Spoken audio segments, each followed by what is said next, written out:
প্রেত পক্ষ এখানে স্বাভাবিক একটি বিভ্রম। সদ্য দুর্গাপূজা শেষ হয়েছে, সামনে কালী পুজো আসছে। মালতীর মনটা ঠিক নেই, কারণ 3 বছরের ছেলেটা তার কাছে একটা আবদার করেছে, তাকে বাজি পটকা এইসব কিনে দিতে হবে। মালতী জানে না যে সে এই আবদার রাখতে পারবে কিনা। মাত্র 19 বছর বয়সে বিয়ে হয় তার। গরিব বাপের ঘর ছেড়ে শহরে একটা ছোট ভাড়া বাড়িতে স্বামীর হাত ধরে ওঠে। শ্বশুর শাশুড়ি কেউ ছিল না তার। তারপর শুরু হয় তার সংসার। স্বামী তার যা রোজগার করত তাতে ডাল ভাত খেয়ে ভালোই ছিল তারা। এরপর একটা ছেলে হলো। বাচ্চার বয়স যখন 9 মাস, তখন তার স্বামী একটু একটু করে অসুস্থ হয়ে পড়ে। অনেক দিন হয়ে গেল ও কাজে যেতে পারছে না। প্রথম টুকটাক ট্রিটমেন্ট করলেও রোগ ঠিক হচ্ছিল না। শেষে তার স্বামী যেখানে কাজ করত সেই মালিককে সবটা জানালে তিনি কিছু টাকা দিয়ে সাহায্য করেন, কিন্তু শেষ রক্ষা হলো না। কদিন ট্রিটমেন্ট হওয়ার পর তার স্বামী মারা যায়। শহরের পাট তুলে সে আবার বাপের বাড়ি ফিরে আসে, কিন্তু বাপ তো মারা গেছে আরো আগেই। মায়েরও বয়স হয়েছে। মালতীকেই রোজগারের চিন্তা করতে হয়। ছেলেটাকে তো বড় করতে হবে নাকি, অনেক বড় মানুষ করতে হবে, লেখাপড়া করাতে হবে। চেষ্টাও করছিল অনেক দিন ধরে। অনেক চেষ্টার পর একটা কাজ জুটল তার। সেই থেকে কোলের শিশুকে মায়ের কাছে রেখে মালতী কাজে যায়। ফেরে সেই সন্ধেবেলায়। সেই শিশু এখন 3 বছরে পা দিয়েছে। মায়ের শরীরও ভালো থাকে না। ভালো করে যে চিকিৎসা করাবে সেই অর্থও তার নেই। কপাল জোরে বাপের নিজের ভিটেটা ছিল বলে পার পেয়ে গিয়েছিল, নইলে ভাড়া বাড়ির ভাড়া গোনার মতো টাকা তার নেই। মালতীর গ্রামটা বেশ সুন্দর। নদী, গাছপালা, চাষের ক্ষেত, খোলা মাঠ, কত কি রয়েছে। মান্যতা আছে এই গ্রামটাকে রক্ষা করেন মা কালী নিজে। নীল বর্ণা উগ্রমূর্তি।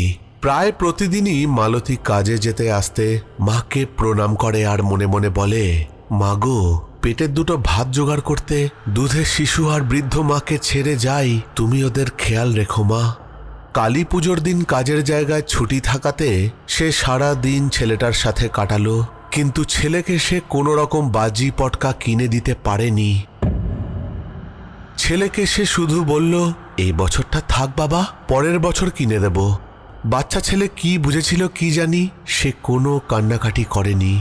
মালতী সন্ধেবেলায় তুলসী তলায় বাতি দিল, ঘরে ঠাকুরকে বাতি দিল, ধূপ ধুনো জ্বালিয়ে সারা বাড়ি ঘুরে ঘুরে সন্ধে দিল। অনেক রাতে মায়ের পুজো হবে। চারিদিকে কত আলো, কত আনন্দ। মালতীর মা ছেলেটাকে নিয়ে একবার মায়ের দর্শন করিয়ে আনেন। রাত বাড়লে মালতীর মা আর ছেলে খেয়ে দিয়ে ঘুমিয়ে পড়ে। তবে মালতী খেল না, তার খেতে ইচ্ছে করছে না। দূরে মন্দিরের কাসর ঘণ্টা ঢাকের আওয়াজ আসছে। এখন পুজো শুরু হয়ে গেছে মনে হয়। মন্ত্রপাঠ চলছে। অনেকেই নিশ্চয়ই পুজো দেখতে গেছে। ঘুম না হওয়াতে মালতী উঠে এসে বাইরের বারান্দায় এসে বসল। দূরের দিকে চেয়ে রইল কিছুটা সময়। পুরনো কথা মনে পড়ে যাচ্ছে তার।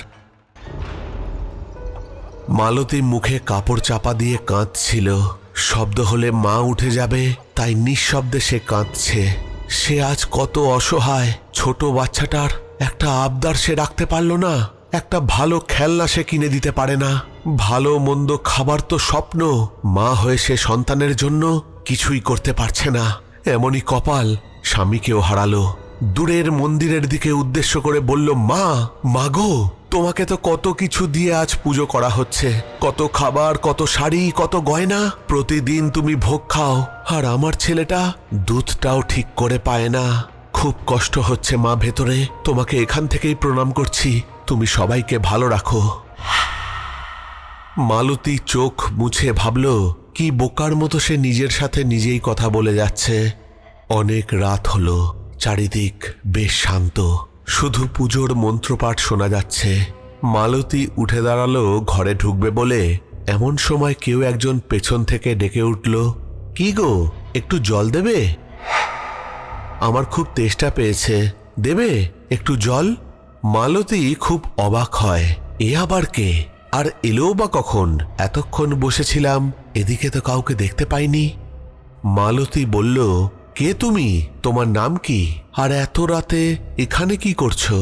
বাইরের আলোটায় তেমন জোর নেই, তবু ভালো করে দেখার চেষ্টা করলো মালতী। সে দেখলো অল্প বয়সী একটা মেয়ে। আরে না না, মেয়ে নয়, এই যে সিঁথিতে সিঁদুর দেখছি, বউ তো। বয়স তো বেশি নয়, এত রাতে একলা এখানে কেন? এমন সময় সেই অল্প বয়সী বউটি বলল, কি গো, জল দিলে না? দাও দাও গো, খুব তেষ্টা পেয়েছে। এই বসলাম এখানে, বুঝলে? মালতী বলল, দাঁড়াও, একটা আসন দি, মাটিতে বসো না। মালতী সেই বউটাকে একটা আসন দিতে বউটি সেই আসনটির ওপর বসে। এরপর মালতী ঘরের ভেতরে ঢুকে জল আর দুটো মিষ্টি এনে দিল। শুধু জল কি দেওয়া যায়? আজই সকালে একটু মিষ্টি এনেছিল ছেলের জন্যে, তার থেকেই দিল। ওই বউটি বলল, আরে মিষ্টি কেন গো, শুধু জল দাও। মালতী বলল, তোমাকে আমি চিনি না, তুমি আমার বাড়িতে এত রাতে জল চাইছো? তুমি আমার অচেনা অতিথি, শুধু জল কি দেওয়া যায় বলো? তুমি খাও। বলার পর সেই বউটি জল মিষ্টি খায়। পরম তৃপ্তিতে সে বলে, খুব বাঁচালে গো, তোমার মঙ্গল হোক। শুনে মালতী হাসল। সেই বউটি বলল, পুজোর জন্য সেই কখন থেকে না খেয়ে রয়েছি, কত দূর থেকে আসছি পুজোর জন্য। মন্দিরের ভেতরে বসে কেমন উচাটন লাগছিল, তাই বাইরে বেরিয়ে আসি। তেষ্টাও খুব পাচ্ছিল, ওদিকে সবাই যে যার মতো ব্যস্ত, কার কাছে চাইবো? এ পথে তোমায় দেখলাম, তাই চলে এলাম। আমার নাম শ্যামা। মালতী সব শুনে বলল, তোমার তো বেশি বয়স নয়, তার উপর বিবাহিত, তোমার স্বামী কোথায়? তুমি একাই এসছো নাকি? শুনে শ্যামা বলল, না না, আমার স্বামী তো সাথে এসেছে, কিন্তু এখন দেখতে পাচ্ছি না, কোথাও নেশা ভান করে পড়ে আছে হয়তো, সকাল হলে ঠিক পেয়ে যাব। শুনে মালতীর কপালে হাত। হায় রে, এত সুন্দর একটা মেয়ের কিনা মাতাল স্বামী, কি কপাল! শ্যামা বলল, আমার স্বামী মাতাল হলেও আমার খুব খেয়াল রাখে, অনেক ভালোবাসে গো। মালতী লজ্জা পেল আর ভাবল, আমি তো মনে মনে বলছিলাম, ও শুনল কি করে? এরপর আরো কথা হচ্ছিল দুজনের। মালতী শ্যামার মুখটা দেখছে, কিন্তু খুব পরিষ্কার নয়, কারণ আলো কম ছিল সেখানে। কেন জানি না বারবার মালতীর মনে হচ্ছে কোথায় যেন এই মুখটা দেখেছি, কিন্তু কোথায় সেটা মনে পড়ছে না। রাত বাড়তে থাকে, সঙ্গে কথাও। একটা সময় শ্যামা মালতীর জীবনের অনেকটাই জেনে ফেলে। মালতী এত বছর যে চাপা দুঃখটাকে মনের ভেতর পুষে রেখেছিল, আজ যেন বলে শান্তি পেল, অনেকটা হালকা লাগছে তার। মালতী ডুকরে কেঁদে উঠেছিল, এমন সময় শ্যামা তাকে জড়িয়ে ধরে আর তাকে শান্ত করে। শ্যামা তাকে বলে, দেখো, আজকের পর থেকে তোমার সব দুঃখ দূর হবে। মা সবার দুঃখ দূর করেন, সকল সন্তানের মঙ্গল করেন, তোমার দুঃখও দূর হবে। মালতী তখন উপলব্ধি করল, শ্যামার গায়ে কি সুন্দর একটা গন্ধ, লাল ডোরা তাঁতের কাপড় পরা, গায়ে তেমন গয়না নেই, তবু কত সুন্দর লাগছে তাকে। হঠাৎ শ্যামা বলে উঠল, খুব খিদে পাচ্ছে, একটু ভাত দেবে গো? মালতী ছুটে গেল রান্নাঘরে, ভাত, ডাল, বেগুন ভাজা আর তার ভাগের মাছটা খেতে দিল তাকে। শ্যামা বলল, তুমিও তো খাওনি, তোমার খাবার আমায় দিয়ে দিলে না? মালতী বলল, তুমি খাও, আমার খিদে নেই, গরিব মানুষ আমরা, কি বা দিলাম তোমায়, একটু কষ্ট করে খেও। এরপর শ্যামা খাবার খেলো, হাত ধুলো। এদিকে পুজো শেষ হয়েছে, তাই ঢাক বাজছে মন্দিরে, আর কিছুক্ষণ পরে ভোর হয়ে যাবে। এবার শ্যামা ফিরে যাবে মন্দিরে। যাবার আগে সে বলে গেল, মানিকগঞ্জের মুকুলপুকুর গ্রামের সত্যেনরঞ্জন মুখার্জির সাথে দেখা করো, গিয়ে আমার নামটা বলো, তিনি তোমার উপকার করবেন, যেও কিন্তু। মালতী কেমন যেন অবাক হলো। এতক্ষণ যার সাথে এত কথা বলল, খেতে দিল, সে ছিল গ্রামের এক সহজ সরল এক বউ। আর যখন শ্যামা চলে যাচ্ছে, তখন তার চোখ দুটোতে সে কি জ্যোতি, রক্তবর্ণ মুখ, আর সেই মুখে কি মিষ্টি হাসি। চলে গেল শ্যামা, দাঁড়িয়ে রইল মালতী।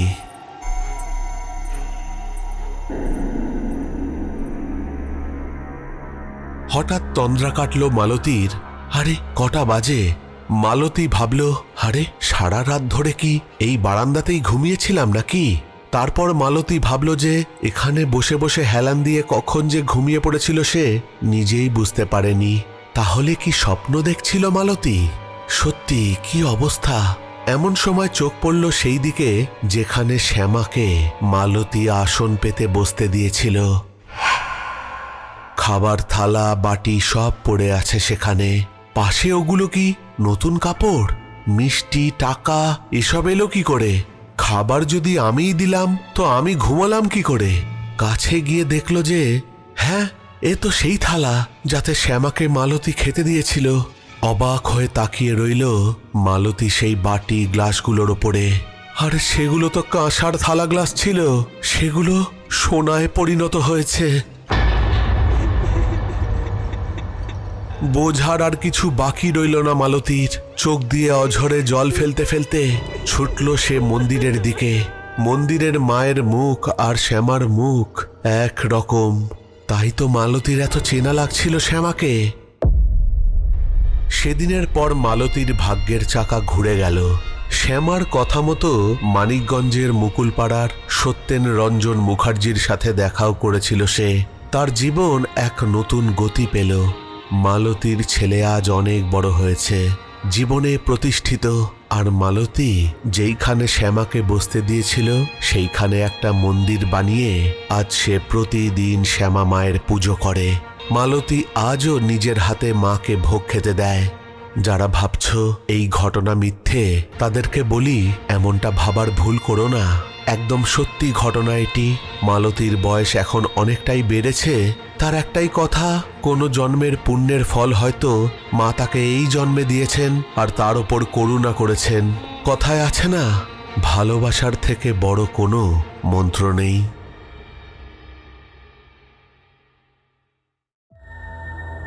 প্রেত পক্ষ এখানে স্বাভাবিক একটি বিভ্রম। অদ্ভুত অদ্ভুত একটা ঘটনা কিন্তু শুনে নিলাম। তোমরা হয়তো এতক্ষণে বুঝেই গেছো যে কে ঘটনা পাঠিয়েছে। ঘটনা পাঠিয়েছে নন্দিনী দে। নন্দিনীর এটা 29তম ঘটনা আমাদের প্রেত পক্ষে পাঠানো। খুব সুন্দর একটা ঘটনা শুনলাম। যারা মা কালীর ভক্ত, মা কালীকে বিশ্বাস করো, তারা এই ঘটনাকে নিশ্চয়ই ভালোবাসবে। মা কালীর মহিমার ঘটনা এরকম অনেক শোনা গেছে, সেরকমই আরেকটা ঘটনা আমরা শুনে নিলাম। অদ্ভুত অদ্ভুত সুন্দর। তোমরা যদি আমাকে ঘটনা পাঠাতে চাও তাহলে পাঠিয়ে দিতে পারো আমাদের অফিসিয়াল ইমেল আইডিতে pretpokho@gmail.com-এ। ঘটনা পাঠাতে পারো আমাদের প্রেতপক্ষের ফেসবুক পেজ ইনবক্সে। আর সব থেকে সহজ উপায় হচ্ছে হোয়াটসঅ্যাপ করা। হোয়াটসঅ্যাপ নাম্বার হচ্ছে 9432129921। এখানে তোমরা ঘটনা টেক্সট করে পাঠিয়ে দেবে। তবে হ্যাঁ, ঘটনা পাঠাবার আগে একটা জিনিস দেখে নেবে যে সেই সব ঘটনা যেন অন্য কোনো সোশ্যাল মিডিয়া প্ল্যাটফর্ম থেকে বা অন্য কোথাও হয়ে যাওয়া ঘটনা বা কপি করে নেওয়া ঘটনা যেন না পাঠিয়ে দাও। কেননা কপিড কন্টেন্ট শোনালে কপিরাইট ক্লেম আসবে, আর কপিরাইট ক্লেম এলে আমাকে সেই ভিডিও বা সেই এপিসোড ডিলিট করে দিতে হবে। চলে যাচ্ছি আজকের পরবর্তী ঘটনায়। একটা ছোট্ট ঘটনা শোনাবো। এই ঘটনায় কোনো ভূত নেই, কিন্তু একটা অদ্ভুত ঘটনা। একটা 8 বছরের মেয়ে যার নাম মানালি, তার সঙ্গে এই ঘটনাটা ঘটেছে এবং বলতে পারো এখনো ঘটে যাচ্ছে। অদ্ভুত অদ্ভুত একটা ঘটনা। প্রথম ঘটনা তো শুনে নিলে, সরাসরি চলে যাচ্ছি আজকের দ্বিতীয় ঘটনায়। মানালি একটা ছোট্ট 8 বছরের মেয়ে। সে প্রতিদিন স্কুলে যায়, কিন্তু সে এমনই একটা জায়গায় থাকে তার কোনো খেলার সাথী নেই। অনেক দিনের ইচ্ছা তার একটা ছোট্ট পোষ্য রাখবে, কিন্তু বাড়িও তাদের ছোট, রাখবে কোথায়? তো একদিন তার জ্যাঠা বাড়িতে এসে মানালিকে বলল, এই দেখ কি এনেছি। সে দেখল একটা ছোট্ট শালিকের বাচ্চা, হয়তো বাসা থেকে পড়ে গেছে, কাকে ঠুকরে খেয়েই নিতে হয়তো। তার ওপর এটাও অবাক ব্যাপার যে বাসা থেকে পড়েও সে বেঁচে রয়েছে। জ্যাঠামশাই মানালির হাতে সেই ছোট্ট শালিক পাখিটাকে দেয়। মানালির মুখ উজ্জ্বল হয়ে ওঠে। কি ছোট্ট শালিক! ও মা, এ তো তার বুড়ো আঙুলের সমান। মানালির জীবন যেন আনন্দে ভরে উঠল। মানালির মা তৃপ্তি সিরিঞ্জে করে তাকে দুধ খাওয়ায়, বিস্কুটের গোলা আস্তে আস্তে মুখে ভরে দেয়। আর দিন যেতে থাকে, সেই ছোট্ট শালিক পাখিটা বড় হতে থাকে। 2 মাস কেটে গেছে। মানালি ক্লাস 4-এ উঠেছে। তার ছোট্ট শালিক পাখির নাম রেখেছে সে শালু। শালু এদিক ওদিক ঘুরে বেড়ায়, আবার মানালির বাড়িতে এসে জোটে, তার সাথে খাবার খায়, তার কাঁধে এসে বসে, পুরো ঘরে তার দৌরাত্ম্য। মানালির খেলার সাথী ছিল না এই ছোট্ট শালু, তার পরম বন্ধু। মানালিদের বাড়িতে ইঁদুরের বড় উপদ্রব, তাই মানালি তার বাবাকে বলল, বাবা, ছোট্ট শালুকে যদি ইঁদুরে খেয়ে ফেলে তাহলে কি হবে? মানালির বাবা দুলাল তৎক্ষণাৎ একটা খাঁচার ব্যবস্থা করল। খাঁচাটা খুব একটা মজবুত নয়, তবু আপাতত কাজ চলে যাবে। শালুকে মানালি এমনটাই মানুষ করছিল যে মানালি ঘরে ঢুকলেই শালু তাকে সাড়া দেবে। তার খিদে পেলে মানালিকে সে ডাকবে, রাগ করলে টুক করে ঠুকরে দেবে। কিন্তু এই আনন্দের দিন বেশি দিন গেল না। মানালি একদিন স্কুলে গেছে, তার মা গেছে তাকে স্কুল থেকে আনতে, আর তার বাবাও বেরিয়ে গেছে কাজে। মানালির মা তৃপ্তি স্কুল থেকে মেয়েকে টিউশনে পড়তে দিয়ে বাড়িতে এসে দেখে একটা বড় ধেড়ে ইঁদুর শালুর গলা কামড়ে ধরেছে। সেই ইঁদুরের ধারালো দাঁত খাঁচার জাল কেটে দিয়েছে। তৃপ্তি সেই ইঁদুরটাকে তাড়ালো, হাট হাট। কিন্তু ততক্ষণে শালু মারা গেছে। পেটের থেকে আর গলার থেকে অনেকটা মাংস ইঁদুরটা খুবলে খেয়ে নিয়েছে। আর ওইটুকু পাখি এই বেদনা কি সহ্য করতে পারে? তৃপ্তি ভয় পেতে লাগলো যে মানালি যখন বাড়িতে ফিরবে তখন কি হবে। মানালি যখন বাড়িতে ফিরল, সে দরজা দিয়ে ঢুকেই একটা শীষ দিতে লাগলো। এই শীষের শালু সাড়া দেয়, কিন্তু সেই দিন কেউ সাড়া দিল না মানালিকে। মানালি তাড়াতাড়ি ওপরে উঠে দেখল শালুর খাঁচা ফাঁকা। মানালি ডুকরে কেঁদে উঠল, আর সে তার মা তৃপ্তিকে বলল, মা, শালু কোথায়? শালু কই? শালুকে দেখতে পাচ্ছি না কেন? তৃপ্তি কাঁদতে লাগলো হাউ হাউ করে, আর বলল মানালিকে সব সত্যি কথা। মানালিকে শেষ দেখা দেখাবার জন্যে শালুর দেহটা একটা প্লাস্টিকে করে রেখে দিয়েছিল তৃপ্তি। মানালি সেই দেহ দেখে ভয় দূরে সরে গেল, তার প্রায় অজ্ঞান হয়ে যাওয়ার জোগাড়। এই ছোট্ট পাখি শালু তার জীবনে যে কত বড় জায়গা করে রেখেছিল একমাত্র সেই জানে, আর কেউ জানবে না। সেই ছোট্ট শালুর দেহ কবর দেওয়া হয় তার বাড়ির পেছনের একটা মাঠে। কিন্তু অদ্ভুত ব্যাপার ঘটতে লাগলো। প্রত্যেক দিন ঘর মোছার সময় মানালির মা তৃপ্তি নেতার মধ্যে শালুর একটা করে পালক খুঁজে পায়। মানালি কেঁদে কেঁদে বলে, এ তো শালুর পালক, কোথা থেকে পেলে মা? শালু কি বেঁচে আছে? কোথায় কোথায়? কিন্তু তৃপ্তি তাকে থামিয়ে বলে, না রে মা, না, আমি নিজেও জানি না। রোজ এরকম ঘর মোছার সময় শালুর পালক কোথা থেকে আসে। আজ প্রায় 13 দিন হয়ে গেছে শালু এই পৃথিবী থেকে চলে গেছে, কিন্তু আজ পর্যন্ত প্রতিদিন ঠিক ঘর মুছতে গেলেই একটা করে শালুর পালক তৃপ্তি তার ঘর মোছার নেতার মধ্যে খুঁজে পায়। মানালি তার মাকে বলে, শালু মারা গিয়েও তাকে ছেড়ে যায়নি, সে আজও এই বাড়িতেই রয়ে গেছে। প্রেত পক্ষ এখানে স্বাভাবিক একটি বিভ্রম। অদ্ভুত অদ্ভুত একটা ঘটনা কিন্তু শুনলাম। এরকম জন্তু জানোয়ার নিয়ে ঘটনা কিন্তু প্রেতপক্ষে আগে আসেনি। ঘটনা পাঠিয়েছিল মানালি গায়েন, তবে মানালি আমাকে লিখেছে যে এই ঘটনা তাকে তার মাই লিখে দিয়েছে। তাই মানালি আর তৃপ্তি দুজনকেই আমি থ্যাংক ইউ জানাচ্ছি একটা অন্যরকম ঘটনা আমাদেরকে উপহার দেওয়ার জন্যে। তোমরা অবশ্যই কমেন্ট করে জানাবে যে তোমাদের কেমন লাগলো। আর এবার আমাদের আগের সপ্তাহের কমেন্টগুলো পড়ে নেওয়ার পালা। চলে যাচ্ছি একটু শাউট আউটের দিকে। কমেন্ট করেছে আশিস কুমার দে, লিখেছে রাজদা 3টে ঘটনাই খুব ভালো লাগলো, তবে জিনের ঘটনাটা বেশ নতুনত্ব। Love from Serampore Hooghly. Comment করেছে নন্দিতা পাল। তনুশ্রী ব্যানার্জি লিখেছে, বাহ দারুণ ঘটনাগুলো শুনলাম। প্রথম ঘটনাটা ভীষণ ভীষণ স্কেয়ারি ছিল, আর পারমিতাদির ঘটনা দারুণ ছিল। তোমার বলা ঘটনাগুলো যেন সত্যি একটা অন্যরকম মাত্রা পায়। ভালো থেকো আর প্রেতপক্ষ এগিয়ে যাক। কমেন্ট করেছে সুতপা নাগ, তনুশ্রী মুখার্জি, অমৃতা ব্যানার্জি, অজন্তা হোড়, নন্দিনী দে, হালিমা বিনতে নূর লিখেছে, ঘটনাগুলো সুন্দর দাদা। অদৃশ্যের ঘটনা সত্যি অন্য লেভেলের। যুগ যুগ জিও প্রেতপক্ষ। কমেন্ট করেছে শারমিন আক্তার, কৌশিক দেবনাথ। সব্যসাচী চক্রবর্তী লিখেছে, দারুণ দারুণ, বিশ্বাস করতে মন চায় না, কিন্তু মন বা মস্তিষ্কের বাইরেও কিছু আছে যেগুলো সায়েন্টিফিক এক্সপ্লেনেশনে চার্জড পার্টিকলস বলে। সেই সায়েন্সের কথাতেই বলি, there are something in heaven and earth. এই ভূত বা বিদেহী আত্মা হয়তো এই চার্জড পার্টিকলস। খুব ভালো লাগলো আজকের এপিসোড। কমেন্ট করেছে মোহাম্মদ মঞ্জু, লিখেছে খুব ভালো লাগলো ভাই, আমি গাজীপুরের ছেলে, ঢাকা বাংলাদেশ থেকে। কমেন্ট করেছে নবনীতা দে, লিখেছে আজকের 3টে ঘটনাই অসাধারণ ছিল। প্রথম 2টো ঘটনা অন্যরকম লাগলো, আর পারমিতাদির ঘটনা তো একটা এক্সট্রা পাওনা। সব মিলিয়ে পুরো এপিসোডটাই দারুণ ছিল। Thanks to Pretpokkho. কমেন্ট করেছে আশিস কোলে, সোমনাথ দাস, জয়া বণিক, স্মৃতি রঞ্জন ঘোষ, সুদেশনা সিনহা রয়, প্রশান্ত পুরকাইত, চুমকি ঘোষ, বাবাই দাস লিখেছে প্রতিটা ঘটনা ভালো ছিল, তবে দ্বিতীয় ঘটনাতে ভয় না থাকলেও বেশ ভালো লাগলো। 3 নম্বর ঘটনাটা পারমিতাদির কণ্ঠেও অসাধারণ লাগলো। রাজদা সবাইকে ঘটনা তার নিজের কণ্ঠে পাঠ করতে দেওয়ার সুযোগ করে দেওয়া উচিত। কমেন্ট করেছে নো ওয়ান, মনীষা পান্ডা, রিয়া সর্দার, ইসমাইল কমেডি, মঙ্গল মুখার্জি, একলা পথের পথিক রে ভাই আর গীতা গোস্বামী। এই সব কটা কমেন্টই এসছে ভৌতিক সেই চার্চ যেখানে রাতে কে বেল বাজায় আর চিৎকার করে, প্রেত পক্ষের 253 নম্বর এপিসোডকে উদ্দেশ্য করে। তাহলে আজকের মতো এখানেই শেষ করছি। ফিরে আসবো পরের সপ্তাহে নতুন কোনো ঘটনা নিয়ে। ততক্ষণের জন্য তোমরা সকলে ভালো থেকো। Love you all. টাটা।